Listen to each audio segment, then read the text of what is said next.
কোরআনের মালিক হলো আল্লাহ। আল্লাহ তাআলা সূরা হিজরের 9 নম্বর আয়াতে বলেছেন, ইন্না নাহনু নাযালনা যিকরা। যিকর মানে হলো কোরআন। নিশ্চয়ই আমি আল্লাহ এই কোরআন নাযিল করেছি, ওয়া ইন্না লাহু লাহাফিজুন, এবং এই কোরআন হেফাজতের দায়িত্ব স্বয়ং আমি আল্লাহ। এই কোরআনকে যদি কেউ মিটিয়ে দিতে চায়, কোরআনের কথা যদি কেউ বন্ধ করে দিতে চায়, তাহলে এই কোরআন ওয়ালা যিনি, এই কোরআনের মালিক যিনি, তিনি এই কোরআনকে বিজয়ী করবেনই। সম্মানিত ভাইরা, আমরা এই কোরআনের কথা বাংলাদেশের আনাচে কানাচে যারা প্রচার করার দায়িত্বে ছিলাম, এ সমস্ত ব্যক্তিদের সামনে থেকে যে হলো মাউথপিস, এবং আমাদের গলার সঙ্গে লাগানো থাকতো রশি, এবং সেই রশি পিছন থেকে টেনে ধরা হতো। সামনে মাউথপিস থাকতো, এতে কোনো সন্দেহ নেই, কিন্তু আমাদের গলার সঙ্গে রশি বেঁধে আমার পিছনে সারিবদ্ধভাবে থাকা হতো। কোরআনের কথা বলতে গেলেই, কোরআনের কথা, আল্লাহর কথাগুলো মানুষের সঙ্গে উপস্থাপন করতে গেলে আমাদের পিছন থেকে সেই রশিকে টেনে ধরা হতো। জোরপান ঠিক কিনা? সম্মানিত ভাইরা, শুধু তাই নয়, যেখানে আমাদেরকে ইনভাইট করা হতো, যে বাড়িতে আমাদের থাকার ব্যবস্থা করা হতো, সেইখানে এসে আমাদেরকে আগে শাসিয়ে দেওয়া হতো, আপনারা রাজনৈতিক কোনো কথা বলবেন না। আমরা বলতাম, আমরা রাজনৈতিক কোনো কথা বলি না, আমরা বলি হলো কোরআনের কথা। জোরপান ঠিক কিনা? সম্মানিত ভাইরা, এই কোরআনের সাথে শুধু এই বিগত খুনি সরকার নয়, এই কোরআনের সাথে ইতিপূর্বে যারা এই বেঈমানি করেছে, আল্লাহু রাব্বুল আলামিন সবুলের তাদেরকে উৎপাদন করে দুনিয়া থেকে উদ্ধার করেছে। আল্লাহ বলেছেন, ইন্না নাহনু নাযালনা যিকরা। দুনিয়ার গোলামেরা জেনে রাখো, এখন আমি আল্লাহ নিজে নাযিল করেছি। এর সাথে বেঈমানি করে পার পাবে না, এর সাথে বেঈমানি করে ঘরে লুকিয়ে থাকতে পারবে না, এর সাথে বেঈমানি করা চলে না। কারণ জমিন হলো আমার, এই কোরআন থাকবে জমিনে, কোরআনের বিরোধিতা করে জমিন থেকে তোমাকে উৎখাত করা হবে। সম্মানিত ভাইরা, ওয়া ইন্না লাহু লাহাফিজুন, এই কোরআন হেফাজতের দায়িত্ব হলো আমার।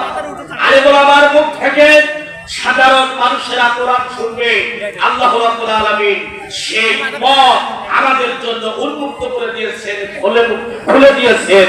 জোরপান ঠিক কিনা? সম্মানিত ভাইরা, 1971 সালের 26শে মার্চ আমাদের স্বাধীনতা দিবস, আমরা বিজয় লাভ করেছি 16ই ডিসেম্বরে। কিন্তু আমার মনে হয় এই বিজয়ের দ্বারা বাংলার মানুষেরা প্রকৃত বিজয়ী হয়েছিল না। 5ই আগস্টের এই ছাত্রদের আন্দোলনের কারণে যে বিজয় পেয়েছি, কোরআন স্বাধীনতা পেয়েছে, আলেমরা স্বাধীনতা পেয়েছে, এদেশের জনসাধারণ স্বাধীনতার স্বপ্ন দেখে দুর্গ ঘটে কিনা? আমি বিগত খুনি সরকারকে বলতে চাই, স্বাধীনতা কাকে বলে? বাংলার জমিনে নেমে নেমে তোরা মাহফিলে বসে কথা শোন। স্বাধীনতা কাকে বলে? কোরআনের স্বাধীনতা কাকে বলে? আলেমদের স্বাধীনতা কাকে বলে? জনসাধারণের স্বাধীনতা কাকে বলে? বাংলাদেশের মুসলমানদের স্বাধীনতা কাকে বলে? দুই চোখ মেলে তাকায় তাকায় শুরু দেখবি আসছে। সম্মানিত ভাইরা, কিন্তু সতর্কতার অবস্থানে থাকতে হবে। আল্লাহ সূরা নাসের মধ্যে বলেছেন, মানুষ শয়তানেরা এরা একবার আক্রমণ করে আবার ফিরে যায় পরাজিত হয়ে। ওরা আবার আক্রমণ করে, আবার পরাজিত হয়ে ফিরে যায়। বিকিয়ার ভুল ইমানদাররা তোমাদের বিজয়কে ধরে রাখার জন্য তোমাদেরকে এমন চেষ্টা করতে হবে। রাজি আছেন কি সবাই? সম্মানিত ভাইরা, আমি সেই কথা বলি, এই কোরআনকে নিভিয়ে দেওয়ার জন্য যারাই চেষ্টা করেছে ইতিপূর্বে সবাই ফেইলার হয়েছে। ঠিক কিনা? আর তুমি একটা পুষ্কে খরগোশ খুনি হাসিনা, তোমার পক্ষে কোরআনকে মিটিয়ে দেওয়া পশ্চিম কালেও সম্ভব হবে না। তাই আসুন কোরআন থেকে আমরা শুনি। সোনার ভাইরা, 5ই আগস্টের বিজয় আপনারা কি বলতে চান? এটা নিরস্ত্র কয়েকজন ছাত্রের এটা আন্দোলনের কারণে হয়েছে ইম্পসিবল। স্বয়ং আল্লাহ রাব্বুল আলামিন গোটা মানব জাতি কোরআনুল কারীম আলেমদের জন্য এই জমিনকে স্বাধীনতা করে দিয়েছেন। সুরকার ঠিক কিনা? সম্মানিত ভাইরা, একটা কথা জেনে রাখবেন, যে অবস্থা থাকে দুই রকম। এক হলো, দেখেন একটা বট গাছ যদি কোনো লোকের কাছে বিক্রি করা যায়, তাই বলুন তো এই বট গাছটা যদি সে কেটে নেয়, ওর মূল শিকড় যে 15 হাত নিচে চলে গেছে, এই মূল শিকড়টা উঠায় নেওয়া তার পক্ষে কি সম্ভব হয়? এই মূল শিকড়টা ওখানে থেকেই যায়, আরো কিছু শিকড় এদিকে ওদিকে থেকেই যায়।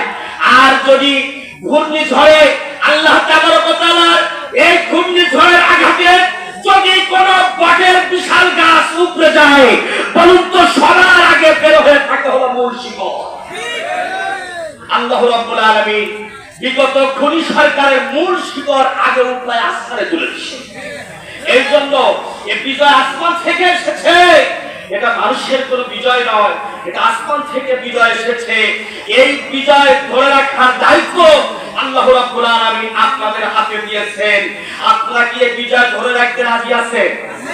যদি রাজি থাকেন তাহলে আসুন আমরা সকলে কোরআন থেকে সেই কথাগুলোই শুনি যে সত্যিকার অর্থে এই বিজয় ধরে রাখতে হলে আমাদেরকে কোন পথটি অতিক্রম করতে হবে, কোন পথ অতিক্রম করতে হবে, সেই কথাগুলো নিয়েই আজকে আমি আপনাদের সম্মুখে হাজির হয়েছি।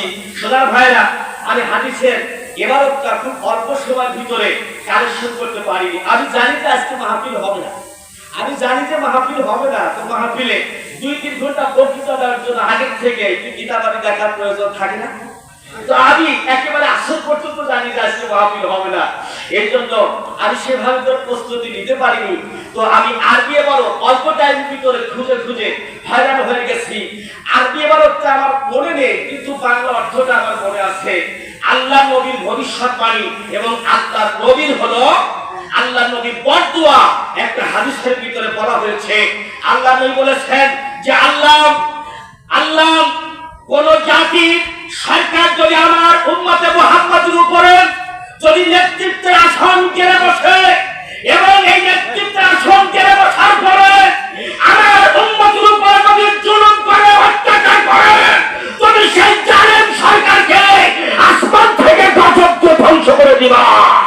সম্মানিত ভাইরা, আল্লাহ নবীর সেই হাদিস আজকে হারে হারে আল্লাহ কবুল করে দিয়ে সেইটা আমাদেরকে দেখায় দিল। সত্যিকার অর্থেই উম্মতে মুহাম্মাদের উপরে কোন সরকার এসে যদি এরকম জুলুম করে, অত্যাচার করে এবং নির্যাতনের শিকার যদি তাদের হতে হয় অন্যায় ভাবে, এ সমস্ত সরকারদেরকে আল্লাহ এইভাবে উদ্ধার করে দেবে।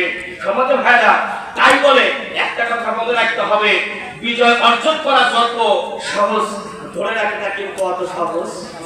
এই জন্য কিভাবে, কোন পন্থায়, কোন পথ ধরে চলে আমরা এই বিজয় ধরে রাখবো, সেটা কোরআন থেকে একটু সবক যদি নিয়ে যায় তাহলে আমাদের পক্ষে সহজ হবে। ঠিক কিনা? সম্মানিত ভাইরা, আসলে কোরআন থেকে আমরা শুনি আল্লাহ বলেছেন ওই সমস্ত মুমিনরা হলো সফলকাম। আমরা সফলকাম হতে চাই, ঠিক কিনা? এই কারা কারা আল্লাহর ভাষায় আমরা সফলকাম হতে চাই, এই ব্যক্তির আল্লাহকে 2টা হাত দেখায় তো আল্লাহ খুশি হবে ইনশাআল্লাহ। এই মানুষগুলো আল্লাহ শিখানো ভাষায় আমরা সফলকাম হতে চাই। দেখেন আল্লাহ এই সমস্ত ব্যক্তিদের ব্যাপারে কি বলেছেন। সূরা আল মুমিনুন প্রথম থেকে কয়েকটা আয়াত তেলাওয়াত করেছি, সেইখানে আল্লাহ আমাদের জন্য সেই নীতিগুলো নির্ধারণ করে দিয়েছেন। আমরা সেইখান থেকে একটু কথা শুনি। আল্লাহ বলেছেন কদ আফলাহাল মুমিনুন। কদ শব্দ ব্যবহার করা হয় যার রেজাল্টটা খুবই নিকট, যেমন আমার কাছে প্রধান মেহমান যদি আমার চোখে পড়ে যে উনি এর কাছে এসে গেছে, আমি আপনাকে বলবো যে ভাই চিন্তা করবে না, প্রধান মেহমান একবার নেই, তার মানে আমি দেখতেছি। এমন একটা অর্থ দিয়ে থাকে কোন বাক্যের প্রথমে আসে আফলাহাল মুমিনুন, মুমিনরা শিগগিরই সফলকাম হয়ে গেছে। সামান্য কয়েকটা কাজের দায়িত্ব যদি তারা গ্রহণ করে, এই কাজের দায়িত্বগুলো আসমান থেকে বরাদ্দ করা হয়েছে। শহীদুলকে আইনগুলো বরাদ্দ করেনি, বরাদ্দ করা হয়েছে আসমান থেকে। বরাদ্দ হয়েছে আসমান থেকে। আপনারা শুনে রাখবেন, আল্লাহ সকল কাজ হয়েছে আমার মুমিনেরা, আমার ইমানদারেরা যারা জান্নাতে যেতে চায়, তারা সকল কাজ হয়ে গেছে। এদের রেজাল্ট কি? এদের প্রেজেন্টেশন কি? এদের প্রেজেন্টেশন শেষের কথা আগে বলে দেই। আল্লাহ বলছেন প্রেজেন্টেশন হলো একেবারে দিনের দায় সবসময় ঘুরে বেড়ায় যে আমাকে এই পোস্টে আপনি নিয়োগ দেন, আমি অসহায় অবস্থায় আছি। সভাপতি সাহেব বলতেছেন, ভাইরা আরে আমি তো বিজ্ঞপ্তি দেই নাই, আপনারা ঘুরেন কেন? বিজ্ঞপ্তি পড়ে তারপরে আসবে। ঘুরতেছে কারা? মেট্রিক পাশও করে, আইএ পাশও করে, বিএ পাশও করে, এমএ পাশও করে। আর এই পোস্টটার নাম হলো ইংরেজি প্রভাষক। তাহলে চিন্তা ভাবনা অনেকে করে ফেলেছেন যে সবাই তো ধরা ঠিক হয়েছে, তারপর সবাই করতেছে। একদিন বিজ্ঞপ্তি এসে গেছে, বিজ্ঞপ্তি করতেছে সবাই মিলে, মেট্রিক পাস থেকে এমএ পাস পর্যন্ত সবাই এই বিজ্ঞপ্তি করতেছে। বিজ্ঞপ্তির প্রথম শর্ত লেখা আছে যে এই ইংরেজি প্রভাষক পোস্টে চাকরি নেওয়ার জন্য অবশ্যই প্রার্থীকে এমএ পাস হতে হবে। আচ্ছা বলুন, এই প্রথম একটা শর্ত যখন বলা হলো, এই প্রথম শর্তে কিন্তু মেট্রিক পাস আলাও শেষ, আইএ পাস আলাও শেষ, বিএ পাস আলাও শেষ। জোরে পান ঠিক না? এরা কি আর ঘোরাঘুরি করতে পারবে? এই পাস তো খালি এমএ পাস হলাম, এমএ পাস হলে করতেছে। আচ্ছা দেখো শর্ত আরো আছে নাকি? এইবার দ্বিতীয় আরেকটা শর্ত পরে বলতেছে, ভাইরে দ্বিতীয় শর্ত তো আরো আটকায় ফেলছে। দ্বিতীয় শর্ত কি? দ্বিতীয় শর্ত লেখছে যে অনার্স এবং মাস্টার্স উভয়টা ইংলিশের উপর হতে হবে। তখন যারা বাংলায় যারা লেখাপড়া করছে, ইসলামী ইতিহাস, এরপর সমাজ বিজ্ঞান ইত্যাদি ইত্যাদি সাবজেক্টে যারা পড়ছে, এমএ পাস করছে, এই এমএ পাস লোকজন কি আর ঘুরে ফিরে লাভ আছে?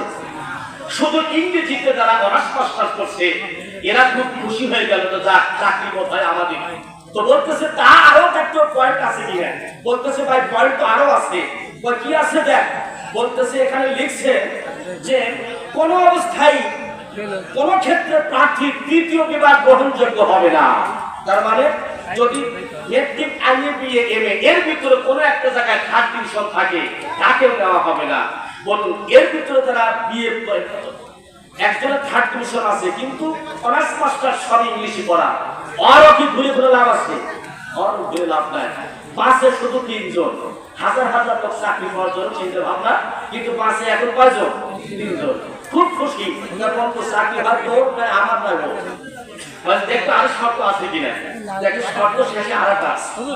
এই শর্ত দেখা আছে কোন ক্রমে প্রার্থীর বয়স 30 বছরের বেশি গ্রহণযোগ্য হবে না। তখন ওদের যে 2 জন ছিল, ওরা চোখ গুলাটি বসে পড়ছে। বন্ধু বসলি কে? আমার 32 চলতেছে, তোর আমার 34। সবাই আশা করছিল যে আমরা এই পোস্টে চাকরি নেব।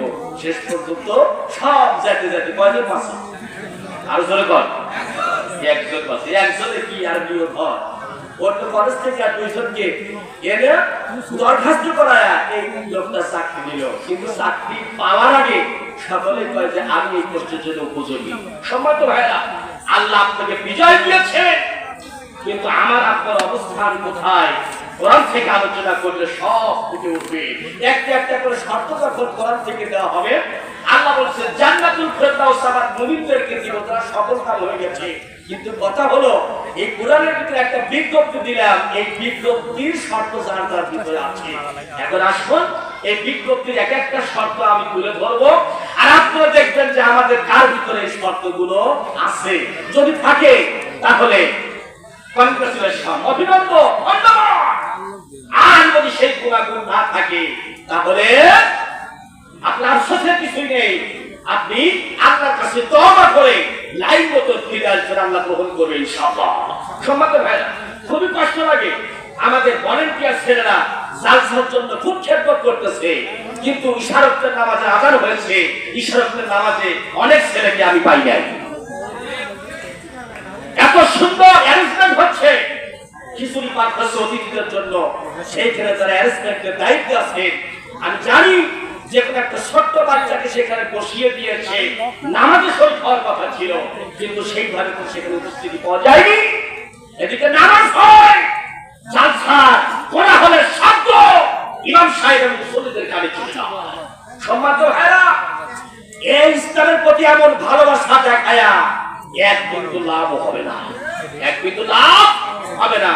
তাই আসুন, আল্লাহ কোরআনের ভিতরে শর্তগুলো বলেছে।